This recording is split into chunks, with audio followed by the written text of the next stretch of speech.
Sebagaimana disabdakan oleh Rasulullah sallallahu alaihi wasallam, innan nura idza dakhala sadra infasaha wa syarah. Sesungguhnya cahaya dari Tuhan itu apabila masuk ke dalam hati seseorang, maka luaslah hati seseorang itu dan lapanglah hati seseorang itu.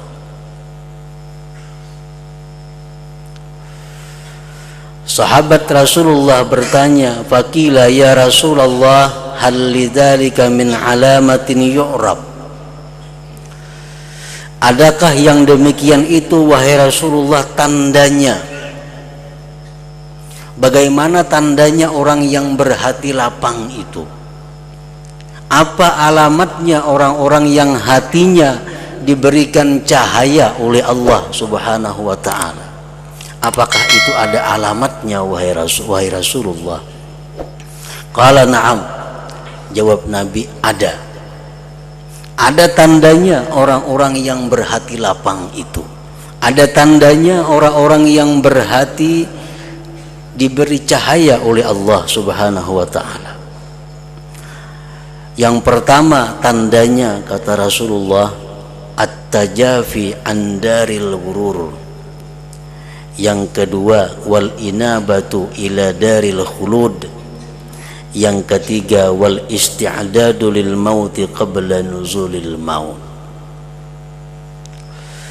Pertama tandanya orang yang hatinya itu bercahaya, at-tajafi anil ghurur, yaitu merenggang dari negeri tipu daya ini.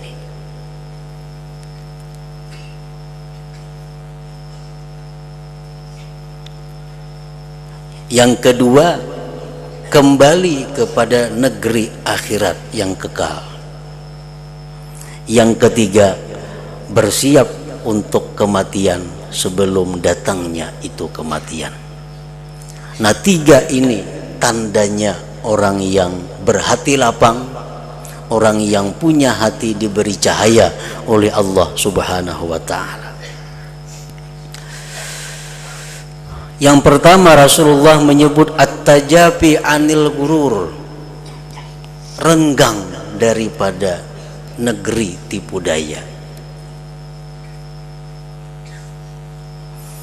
Maksudnya renggang itu adalah bahwa dunia itu bukan merupakan perhatiannya yang utama. Dunia itu hanya dijadikannya sebagai bekal untuk hari kembali. Nah, itu yang dimaksud dengan renggang. Orang-orang yang menjadikan dunia sebagai tujuan utama, orang-orang yang menghabiskan waktunya untuk mengejar dunia, itu orang-orang yang merapat dengan dunia. Pikirannya dikatakan 90% pikiran dunia, waktunya 90%, 60%, 70% untuk mengurusi dunia. Ini bukan renggang dari dunia, merapat dengan dunia. Nah, kalau orang yang renggang dengan dunia itu adalah bukan yang utama baginya. At-tajafi andaril ghurur, merenggang daripada negeri yang tipu daya.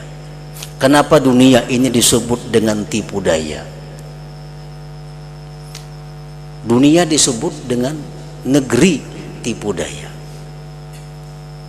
Para ulama mengatakan antara lain dunia ini disebut tipu daya, bagaimanapun baiknya dunia ini kepada kita, bagaimanapun sayangnya dunia kepada kita, ujung-ujungnya dia akan meninggalkan kita. Nah, ini contoh tipu daya dunia.